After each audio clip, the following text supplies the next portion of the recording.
السلام علیکم، کیسے ہیں آپ سب؟ امید کرتی ہوں خیر و عافیت سے ہوں گے۔ تو ہماری سورہ بقرہ چل رہی تھی۔ آج ہم سورہ بقرہ کی اگلی 2 سے 3 آیات کو سمجھنے کی کوشش کرتے ہیں۔ اعوذ باللہ من الشیطان الرجیم، بسم اللہ الرحمن الرحیم، رب اشرح لی صدری ویسر لی امری واحلل عقدۃ من لسانی یفقہوا قولی۔ ترجمہ پڑھ لیتے ہیں تاکہ آگے جب ہم اس کو ڈسکس کریں گے، اس کو سمجھنے کی کوشش کریں گے تو ہمیں پچھلی چیزیں بھی سمجھ آتی رہیں کہ ہم کون سی چیز کو سمجھ رہے ہیں۔ اچھا، تو پھر یہ ہے کہ آدم علیہ السلام کو اللہ تعالیٰ نے چیزوں کے نام سکھائے، پھر انہیں فرشتوں کے سامنے پیش کیا اور فرمایا اگر تمہارا خیال صحیح ہے کہ کسی خلیفہ کے تقرر سے انتظام بگڑ جائے گا تو ذرا ان چیزوں کے نام بتاؤ۔ اب یہ ترجمہ ہے۔ اور انہوں نے عرض کیا، یعنی فرشتوں نے کہا، نقص سے پاک تو آپ ہی کی ذات ہے، ہم تو بس اتنا ہی علم رکھتے ہیں جتنا آپ نے ہمیں دیا ہے، حقیقت میں سب کچھ جاننے اور سمجھنے والا آپ کے سوا کوئی نہیں۔ پھر اللہ نے آدم علیہ السلام سے کہا کہ تم انہیں ان چیزوں کے نام بتاؤ۔ پھر جب اس نے چیزوں کے نام بتا دیے تو اللہ تعالیٰ نے فرمایا کہ میں نے تم سے کہا تھا نا کہ آسمانوں اور زمین کی ساری حقیقتیں جانتا ہوں جو تم سے منفی ہیں۔ جو کچھ تم ظاہر کرتے ہو وہ بھی مجھے معلوم ہے اور جو کچھ تم چھپاتے ہو اسے بھی میں جانتا ہوں۔ پھر جب ہم نے فرشتوں کو حکم دیا کہ آدم کے آگے جھک جاؤ، سجدہ ریز ہو جاؤ، تو سب جھک گئے مگر ابلیس نے انکار کر دیا۔ انکار کیوں کر دیا؟ کہ وہ اپنی بڑائی کے گھمنڈ میں پڑ گیا اور نافرمانوں میں شامل ہو گیا۔ اب یہ سارا میں نے ترجمہ بتایا ہے سیدھا سیدھا۔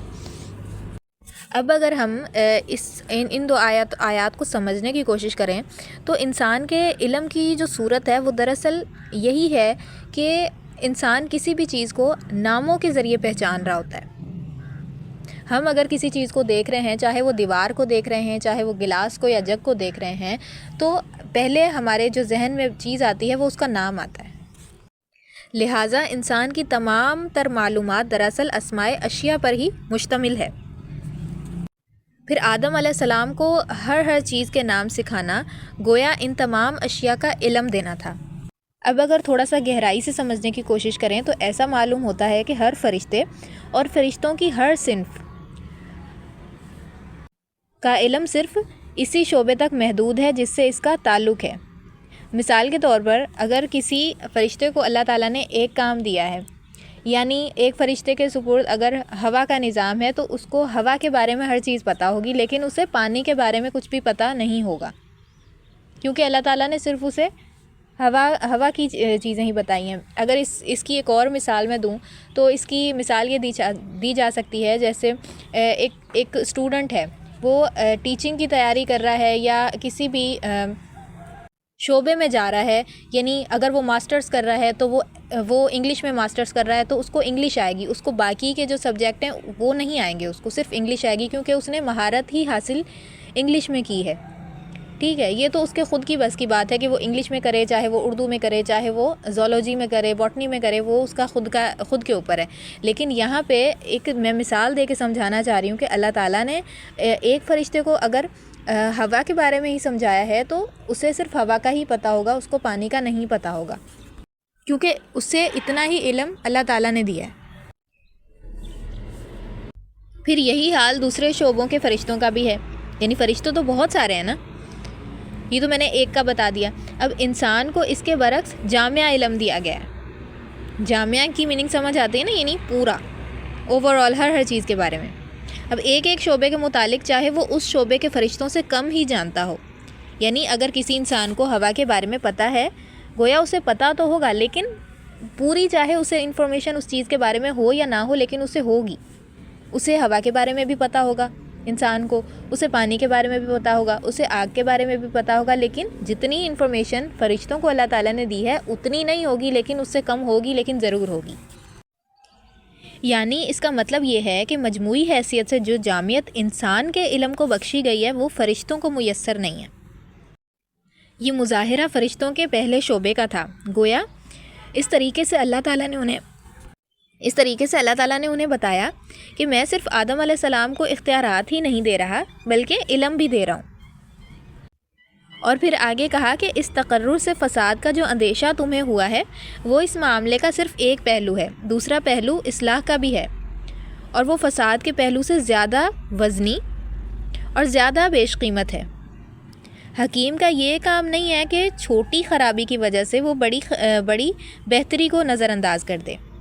پھر یہ ساری انفارمیشن دینے کے بعد اللہ تعالیٰ نے جب ابلیس سے کہا کہ وہ آدم علیہ السلام کو سجدہ کریں تو اس نے سجدہ نہیں کیا اور نافرمانوں میں شامل ہو گیا۔ اب ابلیس کیا ہے؟ ابلیس کے لفظی معنی ہیں تنہائی، مایوس۔ اب ابلیس جو ہے یہ اس جن کا نام ہے جس نے اللہ تعالیٰ کے حکم کی نافرمانی کر کے آدم علیہ السلام اور بنی آدم کے لیے مطیع و مسخر ہونے سے انکار کر دیا، اور پھر اللہ تعالیٰ سے قیامت تک کے لیے مہلت مانگی کہ اسے نسل انسانی کو بہکانے اور گمراہیوں کی طرف ترغیب دینے کا موقع دیا جائے۔ اسی کو شیطان بھی کہا جاتا ہے۔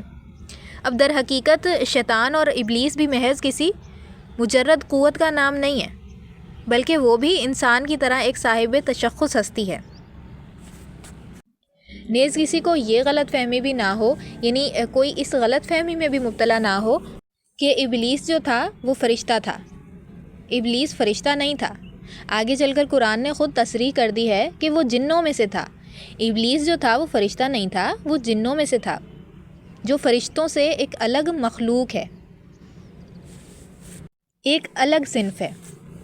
اب اگر یہاں بات کو سمجھنے کی کوشش کریں تو غالباً ابلیس نے سجدہ نہیں کیا تو یہاں پہ ابلیس کا ہی نام کیوں آیا؟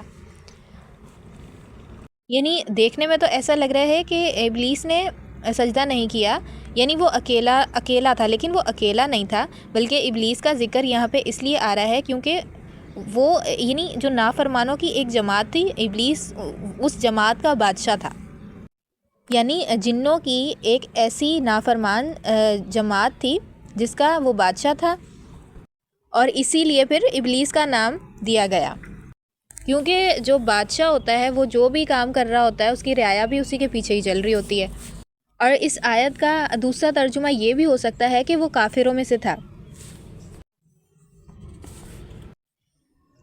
اس صورت میں مطلب یہ ہوگا کہ جنوں کی ایک جماعت پہلے سے ایسی موجود تھی جو سرکش تھی، نافرمان تھی، اور ابلیس کا تعلق اسی جماعت سے تھا۔ قرآن میں بالعموم شیاطین کا لفظ انہی جنوں اور ان کی نسل کے لیے استعمال ہوا ہے، اور جہاں شیاطین سے انسان مراد لینے کے لیے کوئی قرینہ نہ ہو وہاں یہی شیاطین جن مراد ہوتے ہیں۔ امید کرتی ہوں یہ ایک دو آیات آپ کو بہت اچھے سے سمجھ آئی ہوں گی، اور اگر آپ کو قرآن پاک کی بات سمجھ آ رہی ہے، کوئی علم حاصل ہو رہا ہے، تو زیادہ سے زیادہ شیئر بھی کریں تاکہ وہ لوگ جو گھروں میں بیٹھے ہیں یا وہ لوگ جو بہت زیادہ پریشان رہتے ہیں وہ قرآن کو اپنے سینوں میں جگہ دیں، قرآن کو سمجھیں، پڑھیں اور قرآن کے مطابق اپنی زندگی کو گزاریں۔ میری کوشش ہوتی ہے کہ میں آسان لفظوں میں آپ لوگوں کو ایک دو آیات کر کے سمجھاؤں تاکہ ہم آہستہ آہستہ قرآن پاک کو سمجھیں، اس پر عمل کریں۔